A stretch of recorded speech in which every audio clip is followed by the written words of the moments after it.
and welcome to Old Time Knowledge. Well, I know this probably looks weird that I'm just starting this video like this with these items here, but this is something that I have been wanting to do a video about. It's not going to be long, there's not a whole lot to say, but if you haven't thought about this, I want you to think about it and I want you to get what you need so you can make it happen. We're talking about dehydrating. What are the advantages of dehydrating food? Well, one of the number one advantages is that you're taking something that is otherwise perishable and you're making it shelf stable.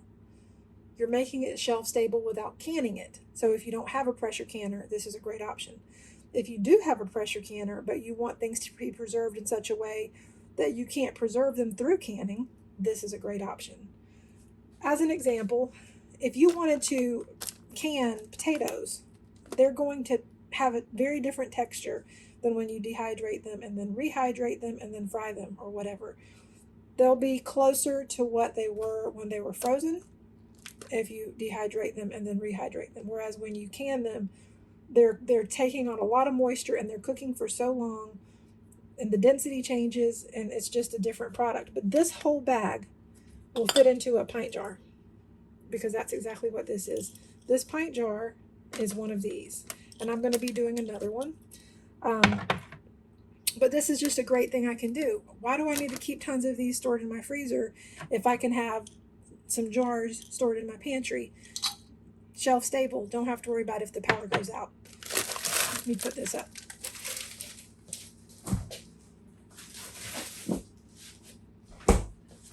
All right.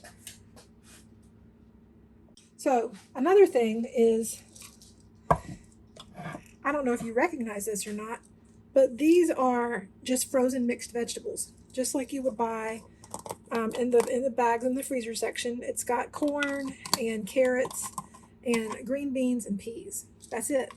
So I did 6 bags of these, and these are the 2 jars that resulted.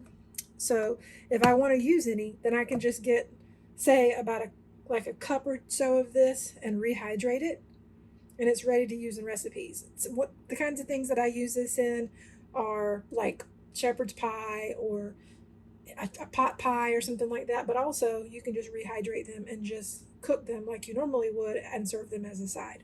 We don't do that as often. This is something more that I put into other recipes. Another thing I sometimes use this with is when I make Mexican rice, just because sometimes it's fun to have some of those little vegetables in there.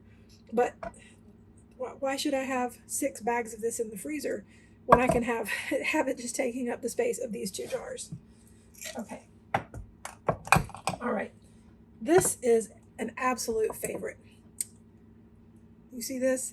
These are potatoes ready to prepare scalloped potatoes or potatoes au gratin.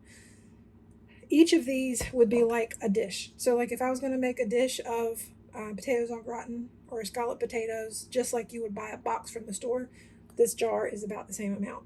You can actually mix this with milk and butter and cheese and a little bit of flour, or you can use your dry powdered milk. You can do this with totally dry powdered ingredients and do a recipe for the au gratin or the scalloped potatoes. If you wanted the cheese, then you would want to use, fresh shredded cheese or something like that. Or you might have some of the other like cheese powder products, but I don't really use those. But this is something that's just great to have in your pantry, and you don't have to buy the boxes of prepackaged stuff. Another really good thing about this is you can make these when you have potatoes that are starting to sprout a little bit. Of course, you can plant your sprouted potatoes out in the garden and then you can get more potatoes. But let's say you have plenty of potato plants growing. You can take those potatoes or if it's not the time of year to plant potatoes, you can take those potatoes, you can run them through a mandolin or something and get these really thin slices. Let's see, I have this vacuum field, but I think you can probably see. They're super thin slices, and then you dehydrate them, and you can fill up a couple of these jars, and you've got some scalloped potatoes in your pantry ready to go. You just need to add the other ingredients. Okay, this is just garden peas. This was a bag of frozen peas, and I dehydrated them. This was just one bag, so that's why it's only like 2 cups. But you know, something about like garden peas or something like this is the kind of thing that if you wanted to, you know, if you wanted to toss it in for something like a pasta salad or something like that, you could toss some of these peas in with the pasta when it's cooking, and they'll all be ready about the same time to mix up into your pasta salad. Sometimes the peas will split a little bit, but it's most of the time they're just fine. If you dehydrate them on a low enough temperature, they're fine. Another good thing about this is any of these frozen things like the potatoes that I mentioned, or the mixed vegetables, or the peas. I've had a jar of corn, but I've run out of that. It's gone. I need to do some more. But with any of these that are frozen, the work's been done for you. You don't have to blanch them. You don't have to do anything like that. They're already cut up. They're already ready to go. In the case of the diced potatoes, they're already peeled. It's fantastic. So it's there. All you have to do is spread them out on your dehydrator trays, turn your dehydrator on, and they're ready to go. Mushrooms. I have more jars of mushrooms, but here's just one.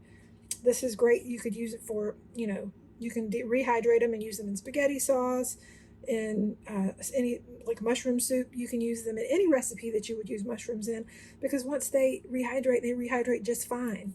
And this is great because mushrooms are another thing that don't last super long in your fridge, but if you have them dehydrated, they're always ready. You know what this is? This is one of my absolute favorite things to have dehydrated. And this is a mixture of onions and peppers, frozen onions and peppers. Again, it was ready. I didn't have to process anything. I didn't have to do anything. I didn't have to dice it up.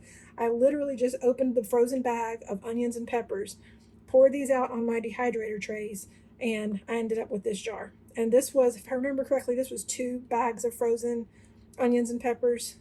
So seems like typically when I get any of those frozen vegetables, one of the bags ends up being about a pint. So 2 bags will fill a quart. That's just been my experience. So I happen to have an Excalibur, and I got this dehydrating cookbook that came with it when I ordered it. An Excalibur's nice, but it's not necessary. You can totally use one of the less expensive dehydrators for dehydrating your food. The trick is just to make sure that you're drying things at a low enough temperature that you're not cooking them. You don't want to cook them. But there's so many things from your garden that you can dehydrate. A lot of us will have squash coming out of our ears this summer.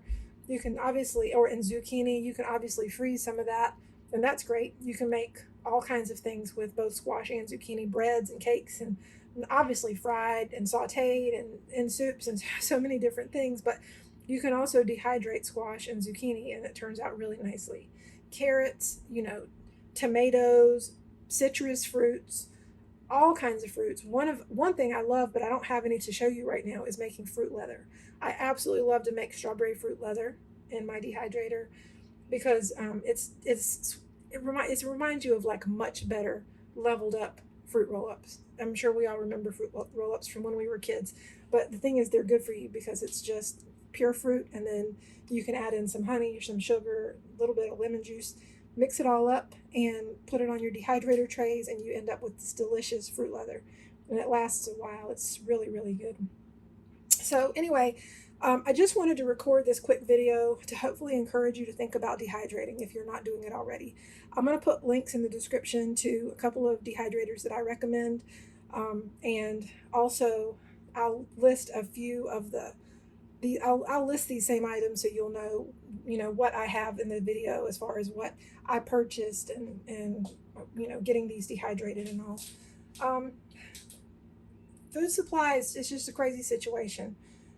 I'm sure a lot of you watch the same channels that I watch as far as preparedness channels, and we all know that we are coming up against some pretty hardcore food shortages.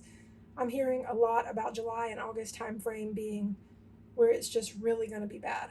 And I'm really thankful that I feel pretty well stocked on a lot of things right now. So pretty much anything I'm adding to my pantry, to my fridge, is just what we're having on a day-to-day or week-to-week basis. I'm not filling out any preps still, but I always am adding things like this, because I use them. And so as things run out or as I need more things, I'll dehydrate them. Of course, I'll do my canning and things like that. So hopefully this will just give you something to think about. And let me know, have you dehydrated? What do you like to dehydrate if you're dehydrating? I'm not an expert at dehydrating. I'm not going to claim that I am, but there is one channel that I highly recommend having to do with anything about dehydrating, and that is the Purposeful Pantry. That is a fantastic channel. You will learn so much about dehydrating, tips and tricks and things to avoid and all kinds of it. And so I will link that in the description below too. But anyway, hopefully this was helpful. Let me know what you think in the comments below, and I'll see you again soon. Bye-bye.